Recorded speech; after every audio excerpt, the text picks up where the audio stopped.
Karen Albright prided herself on order. Her life was a meticulously curated collection of achievements, possessions, and above all, standards. Her house, a gleaming testament to modern minimalism, stood on a street where every lawn was a perfect carpet of green, every hedge sculpted, every resident in her mind a reflection of her own hard-earned respectability. She worked hard, a senior marketing executive, and believed everyone else should too. There was little room in her worldview for things or people that didn't fit, things that were messy.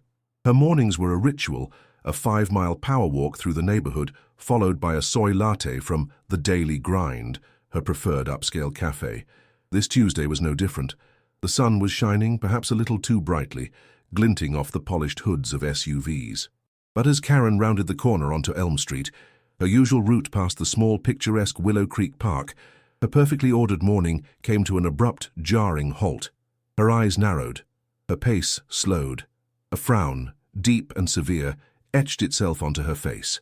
There, on her park bench, the one she sometimes rested on, the one overlooking the duck pond, was a disruption, a smudge on the otherwise perfect canvas of her neighborhood. A man, clearly homeless, was asleep.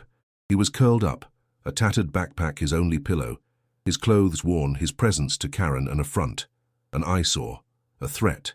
She'd seen him around before, this man, lurking in the periphery, sometimes by the grocery store, sometimes ambling down the street, always looking out of place, always making her uncomfortable, but never here, never in Willow Creek Park, not this close to her sphere. This was an invasion. Karen wasn't a monster, she told herself. She felt pity, perhaps. A fleeting, abstract kind of pity for those less fortunate, but that pity was always quickly overshadowed by a stronger, more urgent emotion, annoyance and fear. What if he was dangerous? What if he was on drugs? What about the children who played in this park? Her mind raced, conjuring worst-case scenarios. This wasn't just about a bench. It was about safety, about standards, about protecting the sanctity of her community. She wouldn't confront him directly, of course. That wasn't her way. That was messy and potentially risky. No, there were procedures for this, systems in place, people whose job it was to deal with situations like this. She reached into her expensive handbag, her fingers quickly finding her latest model smartphone. Her thumb hovered over the numbers. 911. It felt like the only logical, responsible step. He was trespassing, wasn't he? Loitering at the very least. He didn't belong. She glanced around. A few other early risers were about, joggers, dog walkers. Some cast curious glances at the sleeping man, then hurried on. No one else seemed prepared to do anything. That was the problem with society these days, Karen thought. Apathy. Well, she wasn't apathetic. She was a concerned citizen. She was taking action. For the good of the community. For the good of order. Her order. The man stirred slightly in his sleep, a soft groan escaping his lips. Karen recoiled, her decision solidifying. This had to be dealt with. Now. Karen saw a problem that needed fixing, a disturbance in her carefully managed world. But did she see the man? Or just the inconvenience he represented? The call was about to be made, a call that would set in motion a chain of events no one could have predicted. What was it about this particular man that triggered such a strong reaction? And what would happen when her definition of order clashed with a life lived in the shadows? The man on the bench was named Samuel.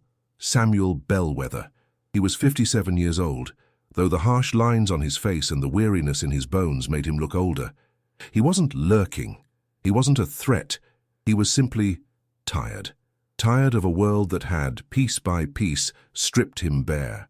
Tired of being invisible, or worse, visible only as a problem to be solved. Samuel hadn't always been homeless. There was a time he had a life not unlike those who now hurried past him with averted gazes. A small apartment, a steady job as a librarian, a haven of books and quiet knowledge. He had a wife once, Martha. Her smile could light up a room. Her absence, after a swift and merciless illness, had plunged his world into a darkness from which he'd never truly emerged.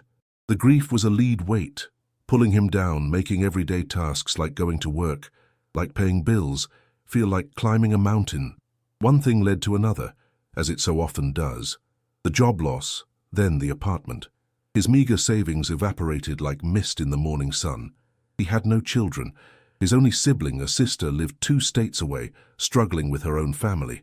He hadn't wanted to be a burden, so he'd slipped through the cracks. First onto friends' couches, then into shelters, and finally onto the streets. Each step down was a step further away from the man he used to be.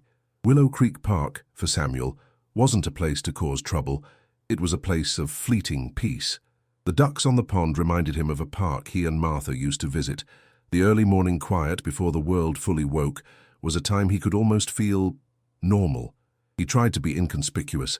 He'd wait until late at night to find a secluded spot, and he'd be gone before most people started their day. This morning, exhaustion had claimed him more deeply than usual.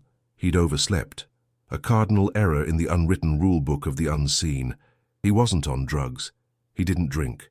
His only addiction was to the cheap dog-eared paperbacks he'd salvaged from library discard bins or trade for a few coins. Stories were his escape, his solace. In his tattered backpack, alongside a worn blanket and a half-empty bottle of water, were 2 books, a collection of Frost's poetry and a biography of Marie Curie. He often dreamed of words, of quiet libraries, of the smell of old paper. The sun, now higher, warmed his face. He blinked, his eyes slowly focusing on the intricate pattern of leaves above him. He stretched, a symphony of creaks and pops from his joints. Then, a different sound pierced the morning calm, a sound he knew all too well. Sirens, distant at first but growing closer. A knot of anxiety tightened in his stomach. He wasn't doing anything wrong, not really, just existing, but he knew existing while homeless was often treated as a crime in itself. He sat up, gathering his meager belongings, his heart sinking. He just wanted to disappear. But it seemed this morning disappearance was not an option. Samuel's world was one of quiet desperation, of memories cherished and dignity clung to. He sought not to disturb, only to survive. But survival on the streets is a precarious thing, easily shattered by the assumptions of others. As the sirens drew nearer, Samuel braced himself. He had no idea who had called, or why. But he knew this encounter, like so many others, was unlikely to end well for him, or so he thought. Karen watched from the corner of Elm Street and Oak Avenue, a safe 50 yards away.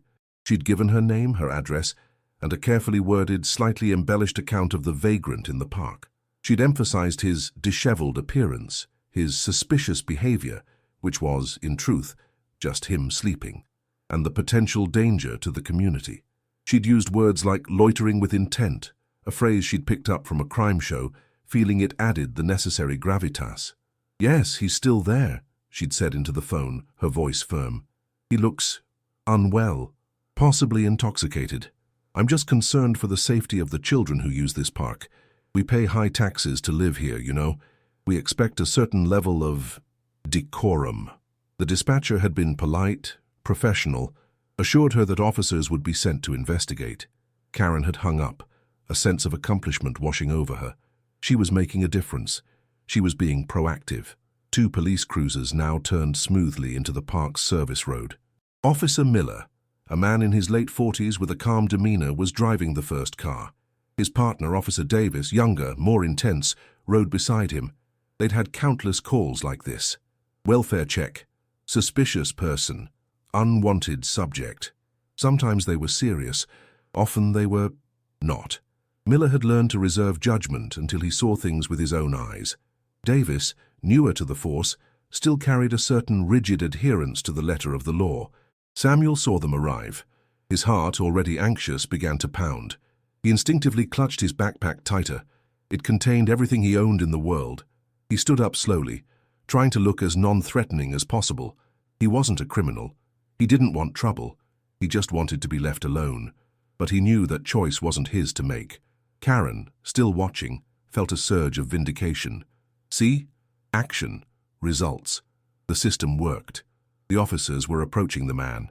He looked startled, she thought with satisfaction. Good. Maybe this would teach him to stay out of respectable neighborhoods. She crossed her arms, a self-appointed guardian of public order, observing the unfolding scene with keen interest. She expected them to be firm, to remove him quickly. This wasn't a negotiation.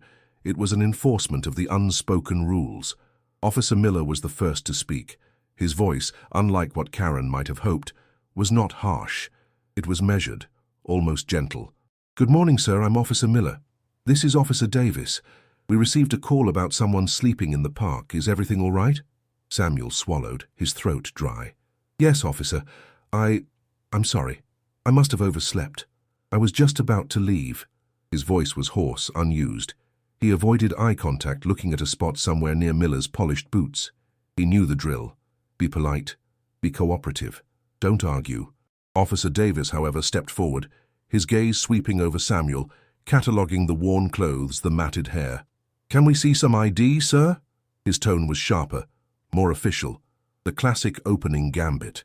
Samuel's shoulders sagged a little further. This was where it always got complicated. The gears of official procedure were now in motion, set off by Karen's call. 2 officers, with different approaches, and a homeless man, bracing for the inevitable. Karen watched, expecting a swift resolution. But what happens when routine procedure uncovers something entirely unexpected? The request for ID was standard, but Samuel's answer would be anything but. "ID, sir?" Officer Davis repeated, his voice leaving no room for debate. It was a simple request, a cornerstone of any police interaction. For most people, a wallet produced, a license flashed, a minor inconvenience. For Samuel, it was a portal to a fresh wave of humiliation.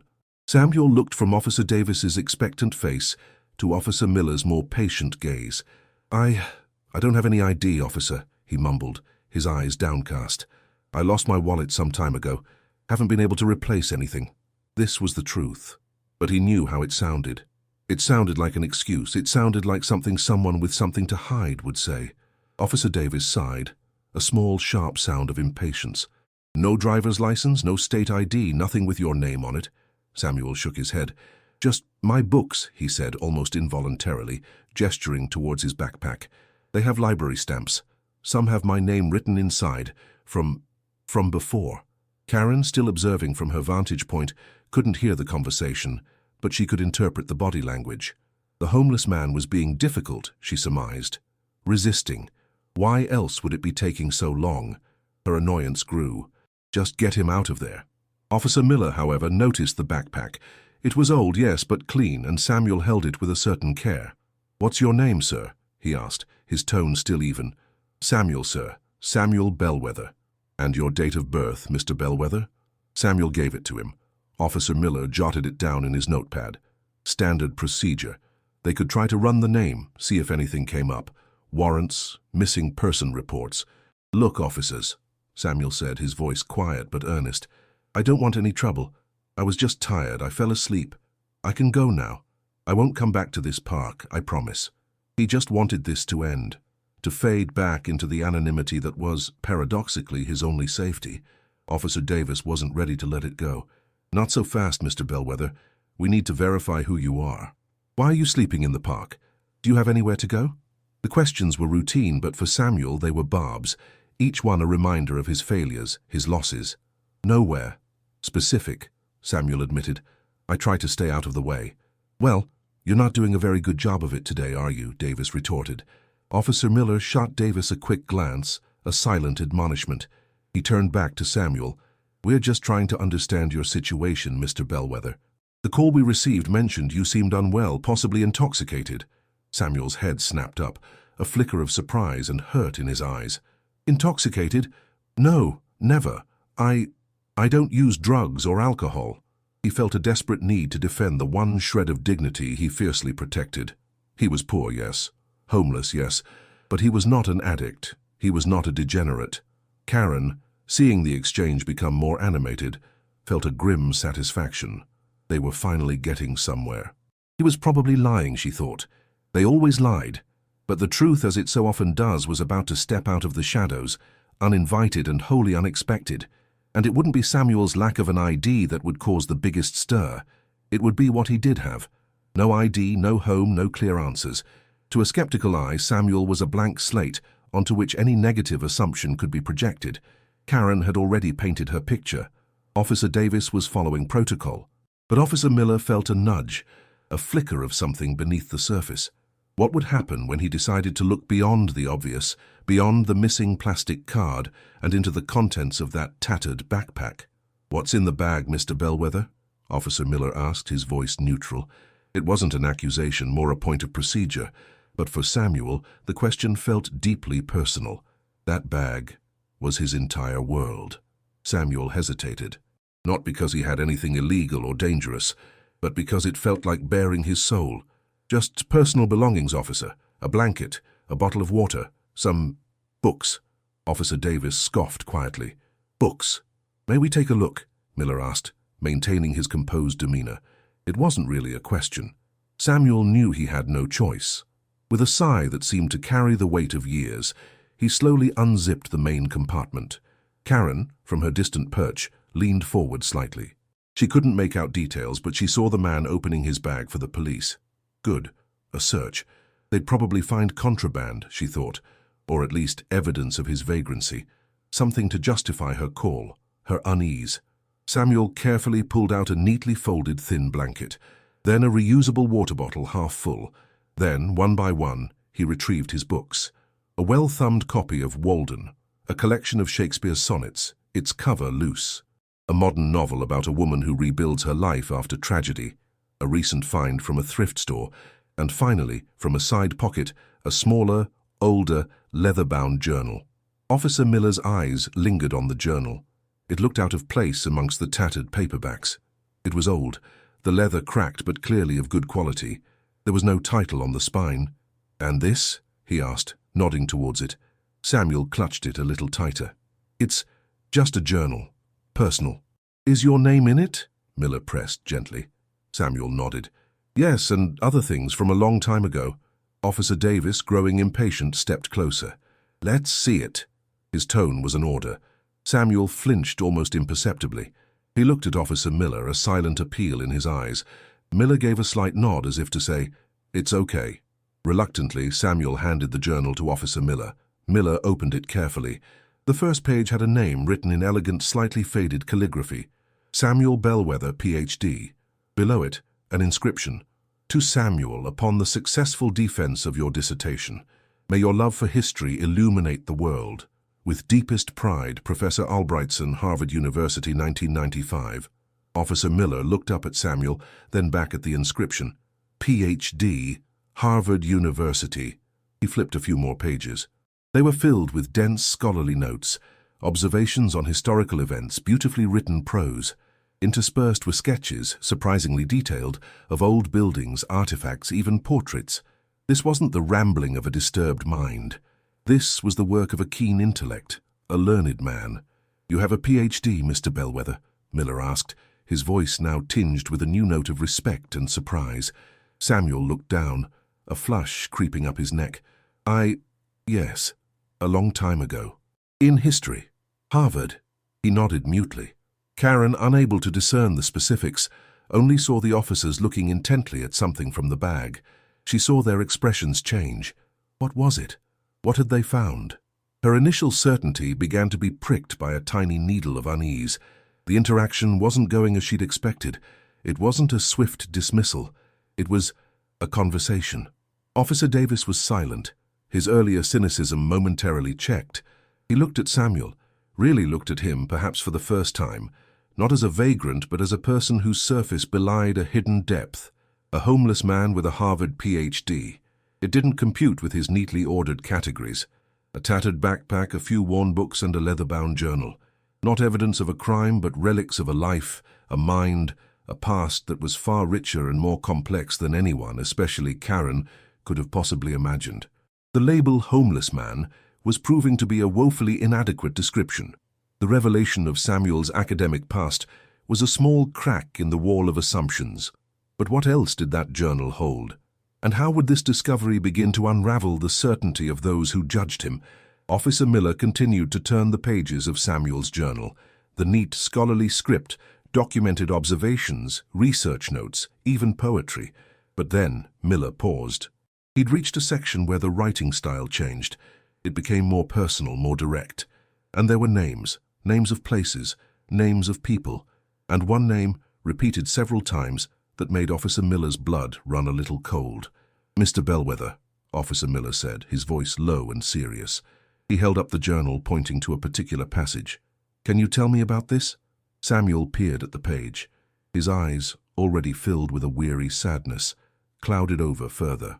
That was a project I was working on years ago, before—" His voice trailed off. "It's just old research. Research into the disappearance of Emily Carter," Miller pressed. The Emily Carter case was a local tragedy, a young girl who had vanished from a nearby town a decade ago. It was a cold case, a lingering scar on the community's collective memory. The file was thick, full of dead ends and heartbreak. Samuel nodded slowly. "She was a student at the library where I worked part-time after I lost my full-time university position. A bright girl, loved history.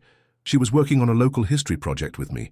She was interested in the old mill, the one by the river." His voice was barely a whisper. "When she disappeared, as I tried to help, I gave the police my notes, everything I remembered." Officer Davis, who had been quiet, now looked intrigued. "You worked with the police on that case?" Samuel gave a wry, sad smile. "I tried. I was just a librarian then, already a bit eccentric, I suppose. They humored me, took my notes. I don't think they ever really looked at them. I was nobody." Miller continued to scan the journal. Samuel's notes on the Carter case were meticulous. Observations about the old mill area, schedules of local workers, even small, seemingly insignificant details about people who frequented the area around the time Emily vanished. Things that might have been missed. Things a trained historian, an expert in piecing together narratives from disparate facts, might notice. Karen, from her distant observation post, was growing increasingly restless. The officers were spending far too much time with the man. They were even reading something. What could possibly be so interesting? This wasn't how it was supposed to go. He was supposed to be gone by now. Her perfectly structured morning was dissolving into a confusing, protracted mess. A seed of doubt, tiny but persistent, began to sprout in her mind. Not doubt about her actions, not yet, but doubt about the simplicity of the situation. Suddenly, Officer Miller's police radio crackled to life. The dispatcher's voice, calm and professional, filled the quiet park. "Officer Miller, we've run the name Samuel Bellwether with the DOB you provided. We have a match, no outstanding warrants. But there's a note here from Detective Harris, Cold Case Unit. Says if Mr. Bellwether is ever located, he's to be contacted immediately. It's regarding the Emily Carter case. Detective Harris has been trying to find him for a follow-up for several years. Mr. Bellwether is listed as a potential key witness who moved and was lost to contact." Officer Davis stared at Samuel, his jaw practically on the ground. A key witness in the Carter case? This homeless man. Officer Miller looked at Samuel, a newfound, profound respect in his eyes. "Mr. Bellwether," he said, his voice filled with a gravity it hadn't held before. "It seems Detective Harris has been very keen to speak with you again." Samuel looked stunned. "Detective Harris? I remember him. He was younger then. He actually listened. But I moved not long after. Things fell apart for me. I never knew anyone was still looking for me in connection with that." His eyes searched Miller's face. Do they think I can still help?" The homeless man, the nuisance, the blight on Karen's perfect morning, was now revealed to be Dr. Samuel Bellwether, Harvard Ph.D., and a long-sought key witness in a heartbreaking cold case. The assumptions were not just cracking, they were crumbling. The label was gone. A man with a story, a tragic story, was emerging. How would this revelation change the dynamic in the park? And what about Karen, the architect of this confrontation, watching from afar as her narrative unraveled? The dispatcher's words hung in the air, heavy with implication. Samuel Bellwether, the man Karen had dismissed as a nameless, faceless problem, was someone of significance. Someone the police, at a higher level, actively wanted to find, not to arrest, but to talk to help them solve a decade-old mystery.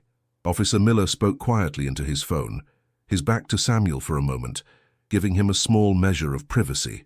Officer Davis, meanwhile, seemed to be undergoing a rapid internal recalibration. He cleared his throat. "Mr. Bellwether, Dr. Bellwether, I apologize if I was abrupt earlier." Samuel just nodded, still processing the news that Detective Harris wanted to speak to him. Hope, a fragile butterfly, began to flutter in his chest. Could his knowledge, his observations from all those years ago, finally mean something? Could he, in some small way, help bring closure to that terrible case? Officer Miller finished his call. "Detective Harris is on his way, Dr. Bellwether. He's very eager to speak with you. He says your original notes, which he recently re-examined, contain details that have become highly relevant due to new information they've uncovered. Miller paused. He also said to thank you. He believes you were onto something back then that no one else saw. A faint smile touched Samuel's lips, the first genuine smile he'd shown all morning. I observed. I remembered things. Emily was a good kid. The tension that had filled the park air just moments before had now dissipated, replaced by a strange sense of anticipation and respect. The two officers no longer saw a vagrant they needed to move along. They saw a man with a past, a man with knowledge, a man who had been wronged by life but who might now hold a key to justice for someone else. Meanwhile, Karen was witnessing all of this from her spot down the street. She couldn't hear the words, but the change in body language was undeniable. The officers were no longer towering over Samuel. They were conversing with him, almost deferentially. One of them even got him water. This was bizarre. This was the opposite of what she'd envisioned. Her unease was now a growing knot of anxiety. What was going on? Had she misjudged something terribly? Her phone buzzed in her hand. It was a text from her friend Chloe, who lived a few blocks away and whose dog-walking route also passed the park. OMG, Karen, are you seeing this? Cops are talking to that homeless guy in Willow Creek like he's some kind of VIP. What happened? Did he win the lottery? LOL. Karen's fingers fumbled as she tried to type a response. I don't know. I called them. He was sleeping on the bench. Chloe's reply was swift. You called the cops on him? Wow, awkward. Everyone's starting to stare. Looks like something big is happening. Karen's face burned. People were staring. At the scene, yes, but were they starting to connect her to it? She had wanted to be the proactive citizen, the guardian of her neighborhood. Now a horrifying thought began to dawn. What if she was seen as the villain in this unfolding drama? The entitled woman who'd called the cops on someone who was important, or at least not the threat she'd painted him to be. Her carefully constructed image of herself felt suddenly fragile. The tables had turned dramatically. Samuel, once the object of scorn and suspicion, was now the focus of respect and urgent police interest. The uniform of homelessness was being stripped away, revealing the scholar and witness beneath.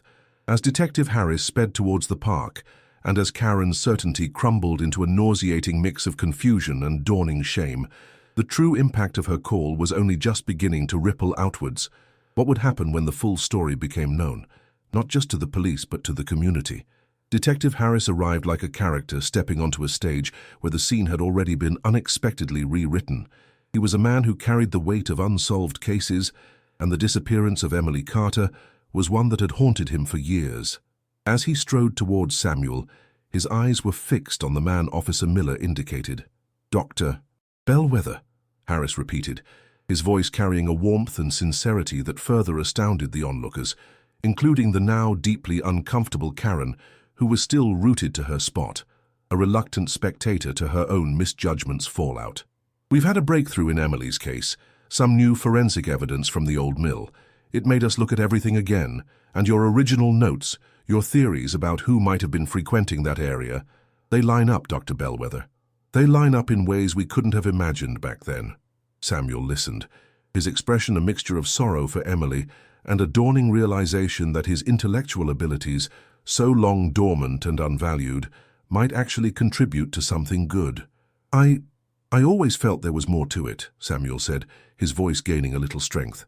Patterns, routines of people, things that seemed out of place. Detective Harris nodded. Exactly. You see things others miss. You saw them then. I was too green, the department too swamped, to give your theories the weight they deserved. That's on us. But I'm hoping you'd be willing to come down to the station, look at what we have now, see if anything else clicks for you. Of course, Samuel said without hesitation. Anything I can do to help find out what happened to Emily. As this exchange unfolded, a small crowd had begun to gather at a respectful distance. Parkgoers, neighbors, people drawn by the unusual sight of police officers treating a homeless man with such deference, now joined by a detective. Whispers turned into murmurs. Someone recognized Detective Harris from old news reports about the Carter case. The pieces began to click in the collective consciousness of the onlookers. This homeless man was connected to that, and then someone in the crowd, Mrs. Henderson, an elderly woman who volunteered at the local historical society, recognized Samuel. Her eyes widened. "Good heavens," she exclaimed, loud enough for several people to hear. "That's Dr. Bellwether. He gave a lecture at the Society years ago. Brilliant man. Wrote that wonderful book on the town's founding. What on earth is he doing?" Her voice trailed off as she took in his current appearance. The dam of speculation broke. Dr. Bellwether? The local historian? The Harvard PhD? The key witness?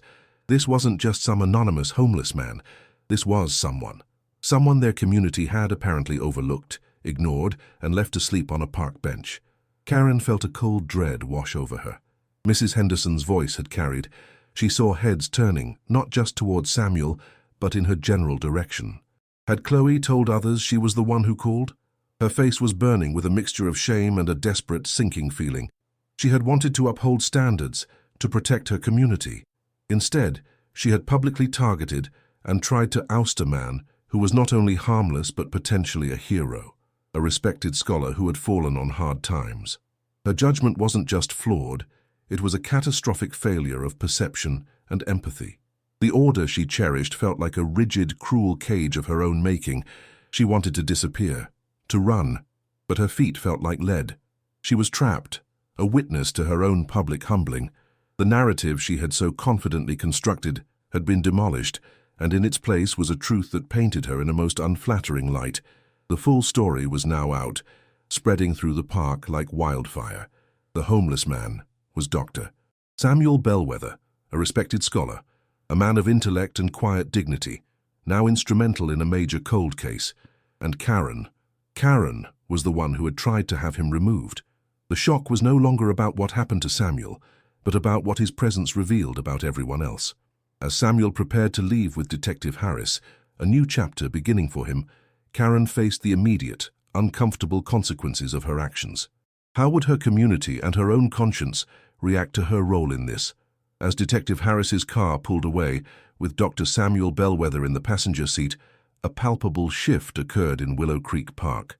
The initial shock and curiosity among the onlookers began to morph into something else, a collective sense of shame, and for some, a quiet anger, not directed at Samuel, but at themselves, and, increasingly, at Karen. The story spread with astonishing speed, fueled by Mrs.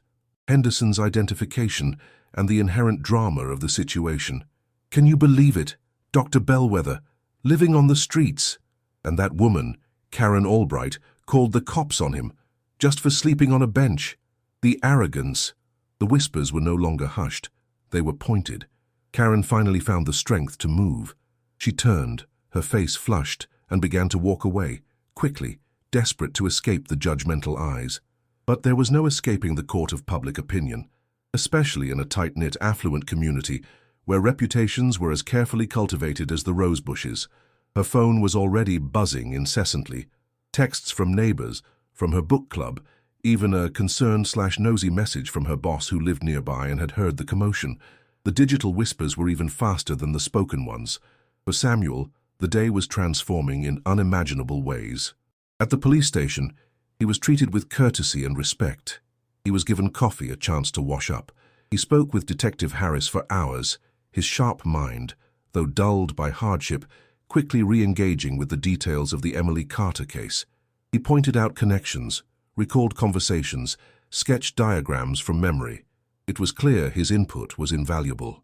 Detective Harris assured him they would also connect him with social services, find him proper housing, help him get back on his feet.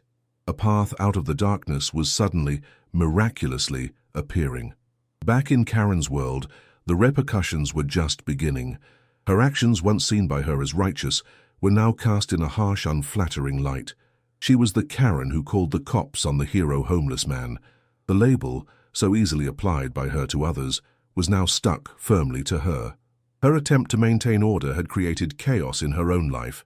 Friends were distant, neighbors were cool. The comfortable social fabric she had so carefully woven around herself was unraveling. She tried to justify herself to her husband, Mark, that evening. "I didn't know who he was. He looked threatening. I was concerned for safety." Mark, a usually supportive but pragmatic man, looked at her with a tired expression. But was he actually doing anything threatening, Karen? Or was he just there? Sometimes what we feel is more about us than about them. His words, though not unkind, struck a raw nerve.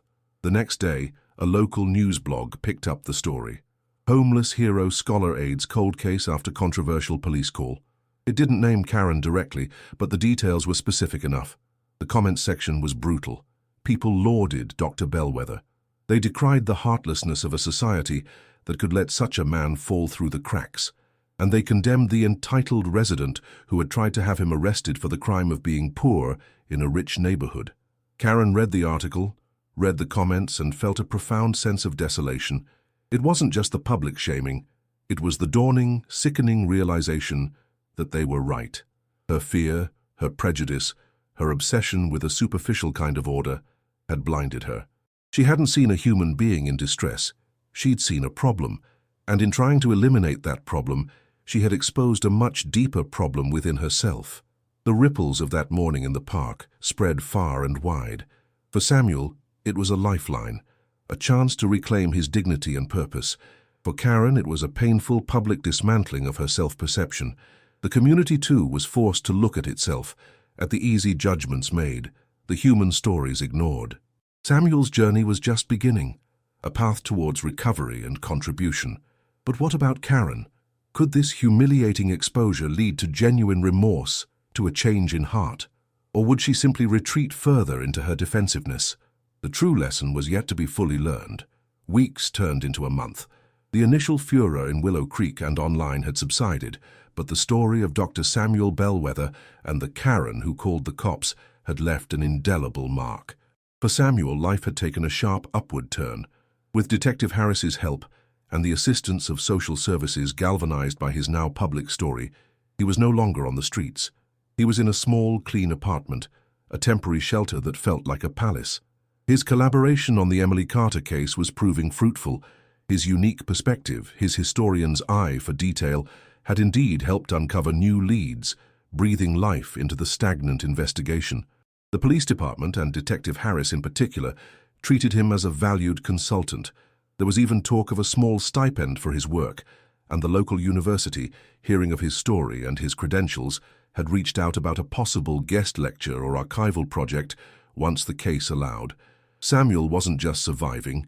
He was beginning to find his way back to the man he once was, the scholar, the thinker, the quiet contributor. The spark in his eyes so long dimmed was rekindling. And Karen, the public shaming had been brutal.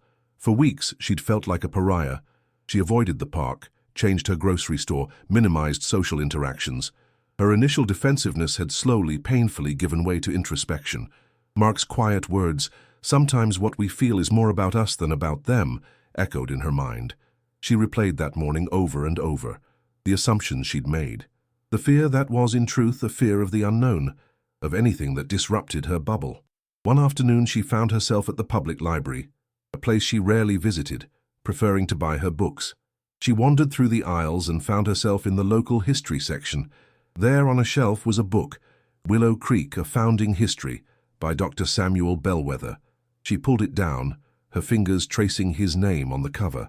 She checked it out. Reading his work, his intelligent, compassionate chronicling of the very community she claimed to be protecting, was a humbling experience. This was the man she had dismissed, feared, and tried to banish. The contrast between the depth of his intellect and the shallowness of her judgment was stark. The shame didn't disappear, but it began to transform into something more constructive, remorse, and a burgeoning desire to understand, to be better. She started volunteering at a local soup kitchen, anonymously at first. She listened to people's stories of misfortune, of bad luck, of resilience. Stories not unlike Samuel's. It was uncomfortable. It was challenging. It chipped away at her carefully constructed prejudices. She never encountered Samuel directly again. Perhaps it was for the best. His path was forward, towards healing and new purpose. Her path was one of quiet atonement, of trying to rebuild not her social standing but her own character. The moral of this story isn't just about Karen's misjudgment or Samuel's quiet dignity. It's about the invisible stories all around us. It's about how easy it is to label, to dismiss, to fear what we don't understand. It's a reminder that empathy is not a passive emotion, but an active choice. A choice to look beyond the surface, to listen, to recognize the shared humanity in everyone regardless of their circumstances. Justice in this story wasn't about punishment, but about revelation. The revelation of Samuel's true worth and the revelation of a community's and one woman's capacity for both error and, hopefully, growth. What happened shocked everyone, not because of a crime committed, but because a simple call exposed the complex, often heartbreaking truth that can hide in plain sight. It reminded everyone that every person has a story, and judging a book by its tattered cover can mean missing out on a masterpiece. And sometimes the most profound lessons come from the most unexpected encounters, forcing us to confront not just others, but ourselves. Dr. Bellwether continued to assist with the cold case and slowly began to rebuild his life, his intellect once again a beacon. Karen's journey towards understanding was a quieter, more personal one. The park bench in Willow Creek remained a silent witness, a reminder that beneath the surface of every ordinary day, extraordinary stories of injustice, resilience, and the enduring power of the human spirit are waiting to be seen, if only we choose to look. If this story touched you, don't forget to like, comment your thoughts, and subscribe for more powerful life lessons every week.